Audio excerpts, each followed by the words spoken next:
When an irrigation zone suddenly won't shut off, or you find standing water near a valve box, what is usually to blame? Most often, it's a valve or valve box issue. Something is worn, cracked, or clogged. Hi everyone, I'm Dr. DeBusk, and in this section we'll explore how to safely and efficiently replace or repair irrigation valves and valve boxes. We'll focus on techniques that not only solve the problem, but also make future maintenance easier. This section builds on your earlier training by walking through the real-world repair process, from the moment you open a muddy valve box to the final pressure test. We'll discuss cleaning, flushing, and reassembling valves, replacing solenoids and diaphragms, and handling valve box repairs. When we think about repairing or replacing valves, the first step is preparation, and that starts inside the valve box. You'll often open a box and find it packed with soil or completely full of water. In fact, sometimes you can't even see the valve at all. Your first goal is visibility and access. Clear out all the soil down to the top of the valve and pipes so you can actually reach the diaphragm, solenoid, and wires. Then dig a small sump, about 2 to 3 inches deep, under the valve. This sump gives dirt and debris a place to settle when you flush the valve and keeps the work area cleaner. If the valve box is full of water, don't bail it out with a cup. That's messy and slow. Use a hand pump instead. It removes water efficiently and shows professionalism in your work. Remember, how you set up your work area now determines how easy it'll be for the next technician, which might even be you, to service that same valve later. When you take apart a valve for repair or cleaning, flushing it before reassembly is non-negotiable. Even when you can't see debris inside the pipe, it's there. Bits of sand, small rocks, even pieces of Teflon tape. When the water drains from the line, that debris often slides right back toward the valve. So here's the rule. Before you reassemble, flush the valve. You'll start by turning the water on for about 10 to 15 seconds. Don't worry if the valve box fills up with water. That's normal. The debris will drop into the sump you created earlier. Alternatively, you can attach a service buddy to flush it without filling up the valve box with water. Then after the water shuts off, use your hand pump to remove the water until the level is at least 1 inch below the top of the valve body if you didn't use a service buddy. Here's something that surprises new technicians. Grass clippings or small particles below the diaphragm won't hurt anything. What matters is keeping debris off the top of the diaphragm during reassembly. That's what ensures a good seal and keeps the valve from leaking later. When it comes to valve reassembly, attention to detail makes the difference between a perfect repair and a leak waiting to happen. Some tools you may need besides screwdrivers and wrenches is a socket speed wrench, socket extension, and common sizes of sockets. Even if a valve looks clean, you must flush before reassembly. The small grit or debris from servicing can stop the valve from sealing. Next, always check the diaphragm alignment. Some diaphragms can be installed in any direction, but others must match screw holes, tab notches, or the solenoid port. If it's misaligned, water will leak around the seal between the bonnet and body. Don't forget the spring. That's what pushes the diaphragm closed. Some small valves can technically work without it, but the factory includes one for a reason. If a valve is missing the spring, replace it immediately. Then position the bonnet correctly. Usually the solenoid is on the downstream side of the valve. However, a few three-way valves are the opposite, so always check your model. Now let's talk about one of the most common mistakes, cross-threading. When valves are first manufactured, the screws actually cut their own threads into the plastic body. If you force them back in without lining them up, they'll cut new threads in the wrong direction, which means leaks. Or worse, snapped screw heads. Here's the trick. Before tightening, turn the screw backwards, counterclockwise, until you feel or hear it drop into the original threads. Then tighten normally. You should feel almost no resistance until it's snug. Finally, for larger valves, always tighten screws in a crisscross pattern to get an even seal. For smaller 1-inch plastic valves, you can go around evenly in sequence. Before you can work on any valve, you need to make sure the water is shut off and pressure is relieved. That sounds simple, but this step can be one of the most overlooked safety and efficiency issues in irrigation service work. Depending on the system, you might find shut-off valves at several locations. at the water meter or backflow prevention device, at the main isolation valve, or right at the solenoid valve itself. Residential systems are usually quick to drain, maybe a few minutes, but on large commercial systems with long main lines or lateral runs, the water in those pipes can take hours or even all day to fully drain if there aren't enough isolation valves. Even when the water is shut off, remember there is still water in the main line and laterals. As soon as you open the valve, that trapped water can pour right out. That's why you always relieve the pressure first by opening one or more solenoid valves manually. If the valve you're working on is at a higher elevation than the sprinklers, you're in luck. Gravity will help drain most of that water for you. But for larger systems, plan ahead. Know how long the drain down will take and schedule your work accordingly. It's all about preparation and professionalism. When we talk about repairing or replacing a valve, we're really talking about maintaining the core components that make irrigation systems reliable. Each valve consists of several key parts: the solenoid, diaphragm, metering pin, bonnet, valve body, and the wiring connections. Any one of these can fail over time, or they can be replaced preventatively to avoid a bigger issue down the road. It's common for technicians to encounter compatibility issues when working on older models. Over the years, manufacturers often make small design changes that can affect how replacement parts fit. So before you swap in a new diaphragm or bonnet, it's smart to double check the part number or call your distributor. Here's a pro tip. Use the valve box lid as your work tray. It keeps small parts from disappearing into the turf, and it makes you look more organized and professional. Finally, remember that a lot of valve problems come down to cleaning. Dirt, scale, or algae buildup can cause the valve to stick open or fail to close completely. That's why every repair should include a cleaning and a flush. When it comes down to valve maintenance, sometimes what looks like a serious mechanical problem is just a dirty valve.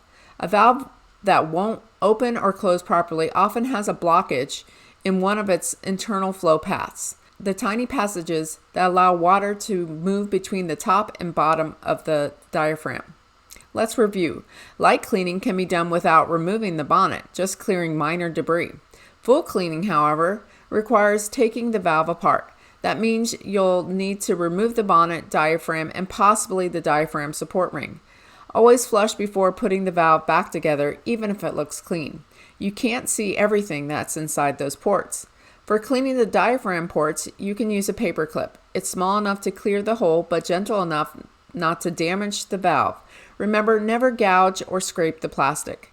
Some valves also have a diaphragm filter or a metering pin that protects these ports. If those parts are clogged, water can't move through the valve properly and it won't close. If you have a heavy buildup from hard water, algae, or organic material, it may help to soak the diaphragm in a mild bleach or hydrogen peroxide solution. However, if the diaphragm is old or warped, it's often faster and more reliable to replace it instead of trying to clean it. Solenoid problems are one of the most common valve issues you'll encounter. But before you jump into replacing one, make sure it's actually the problem. Too often, technicians use the trial and error method, swapping out parts without confirming the real cause. That wastes time, parts, and money. So before replacing a solenoid, always troubleshoot first. Check continuity, resistance, and voltage at the controller. Now, assuming you've verified the solenoid is faulty, replacement is pretty straightforward. The most important rule: use the correct solenoid for that valve, model, and brand. Even though solenoids may look identical or thread into the valve perfectly, that doesn't mean they'll function correctly. Each manufacturer designs solenoids with specific electrical and hydraulic tolerances. Some newer systems even use DC latching solenoids for battery-powered controllers. You can identify these by their red and black wires. When replacing, turn off the water if possible, and it's actually safe to replace most solenoids under pressure. Just be careful. Cut off the existing connectors. Remember, waterproof connectors are single-use only. Unthread the old solenoid by hand. Never use a wrench. Over-tightening or twisting can damage the valve body. Before installing a new one, make sure the O-ring is present and seated properly. That O-ring creates the watertight seal between the solenoid and the valve. After threading the new solenoid, connect the wires, test the valve from the controller, and then finalize with waterproof splices. Taking these steps ensures the repair is clean, safe, and professional, and helps prevent callbacks for leaks or failed connections.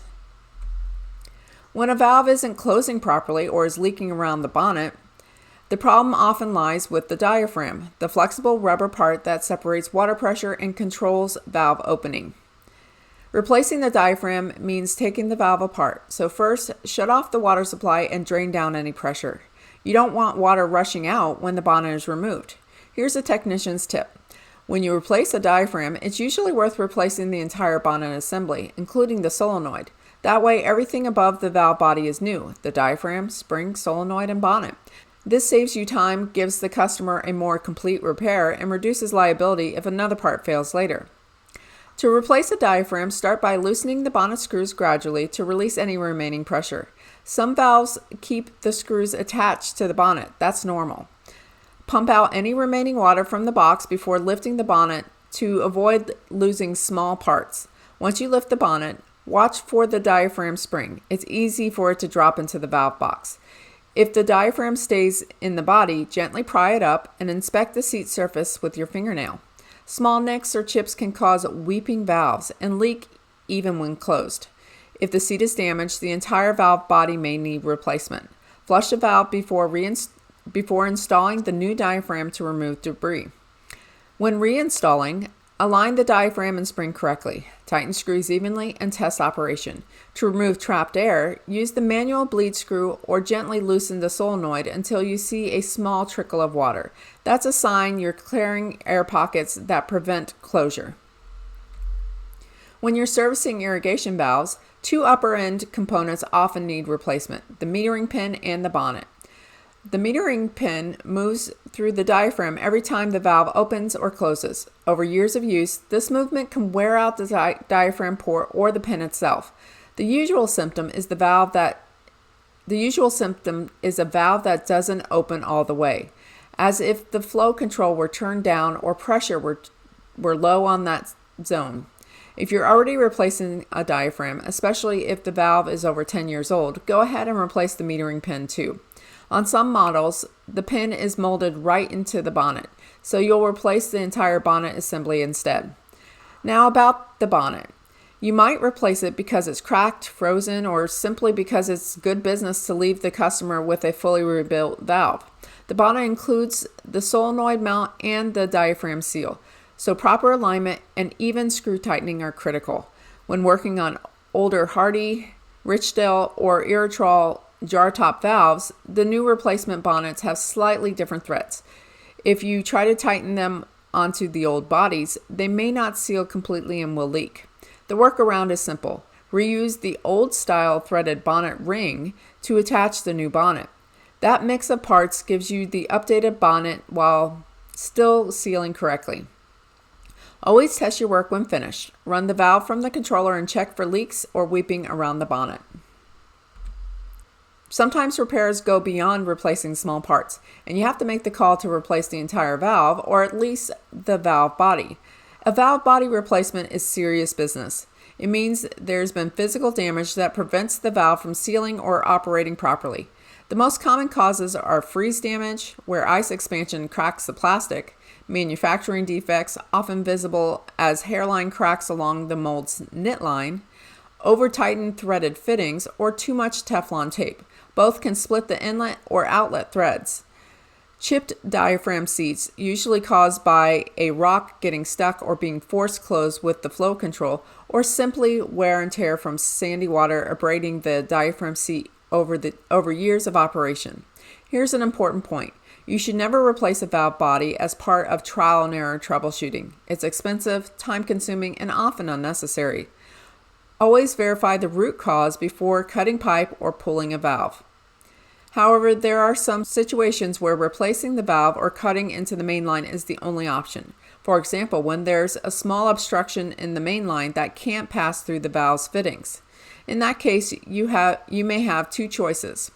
Cut out the valve entirely to remove the obstruction, or cut out a short section of main line before the valve and flush it out. In most cases, cutting and flushing a short section of pipe is more efficient and less risky than replacing a perfectly good valve.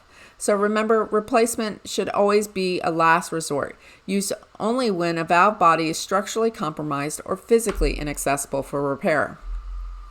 When we talk about valve repair, one of the most overlooked yet most critical components is the wire splice. A splice is where the power connection between your controller and your valves is most vulnerable. It's the weakest link in the electrical circuit. Using cheap connectors or rushing this step may save you 30 seconds now, but it can cost hours of troubleshooting later. A good splice is one that's electrically sound, mechanically secure, and completely sealed from moisture. The process has 3 simple parts. Strip the wire properly, make the connection correctly, and seal it so water can't get in. It's also a professional reflection of you. The difference between an average technician and an excellent one often comes down to the quality of their splices. Now let's go step by step through making a proper wire splice. Start with quality tools. Never use side cutters, box knives, or pocket knives.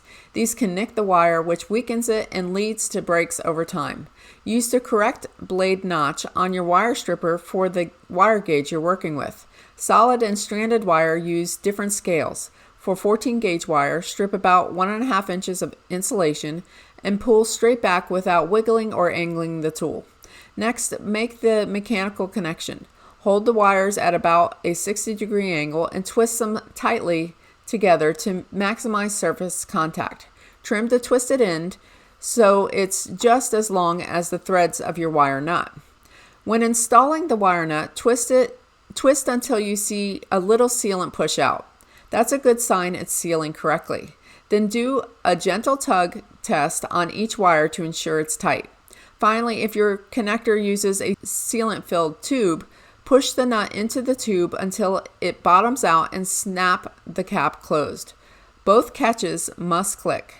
This creates a completely waterproof seal. And remember, waterproof splices cannot be reused. If you open one up, the sealant won't fully protect the new connection. When we maintain irrigation systems, valve boxes are often forgotten until there's a problem. Over time, lids crack, soil fills the box, or boxes sink below grade. The first and most common repair is replacing the lid. This might sound simple, but here's where technicians get tripped up. Not all lids fit all boxes. You have 2 main styles: flush fit lids that sit even with the box rim, and overlapping lids that cover the top edge for extra protection. Even if 2 lids look the same size, the locking tabs or lip design may differ between brands. Always match the brand and model of the existing box. A lid that's too loose or doesn't seal properly can lead to debris infiltration or tripping hazards. When a valve box sits below grade, it becomes both unsafe and inconvenient. It's easy to overlook, but a low box can trip pedestrians or allow runoff and debris to collect over the valves. You have 2 professional options to bring it back to grade. Option 1, use a valve box extension, typically about 6 inches tall. It sits directly on top of the existing box and brings the lid back to turf level. Just make sure it's the same brand and model so the lid still fits correctly. Option 2, stack a second valve box around the top of the existing one. This is common in deeper installations. In that case, you'll dig down so the new box sits flush with the surface. Whenever possible, use a new lid too. The plastic on older lids often weakens over time, so replacing both ensures a tight seal and professional appearance. Another issue you'll see in the field is collapsing valve boxes. These occur when light-duty boxes are used in places with compacted or shifting soil. Over time, hydraulic pressure pushes the thin walls inward, especially if the sides have been cut out for pipes. A common but incorrect fix is jamming PVC pipes across the box to brace the walls. It might seem clever, but it makes future maintenance nearly impossible. You'll have to remove the supports every time you need access. The right approach is to replace the box with a heavy-duty model that's built to handle soil pressure. When cutting pipe slots, make them as small as possible and limit how many valves you cram into one box. The more valves you fit, the more you weaken the structure and slow down servicing later. When replacement is the only option, it's not just about size, it's about strength and structure. Each notch or cutout for piping weakens the wall's integrity. The more notches, the less support the box has against soil pressure. If you have 3 or 4 valves crammed into one rectangular box, you'll notice the walls bowing inward over time. Here's what to do. Choose heavy-duty boxes for manifolds with multiple valves. Use models with preformed knockouts that are reinforced. Keep your cutouts as small and tight as possible to the pipe. Maintain space between notches. This improves wall strength and makes servicing easier. When replacing a valve box, you can't always change how many valves are grouped together, but you can select a more durable box and install it correctly so it lasts longer under soil pressure. In this section, we pulled together everything you learned about maintaining irrigation valves and valve boxes.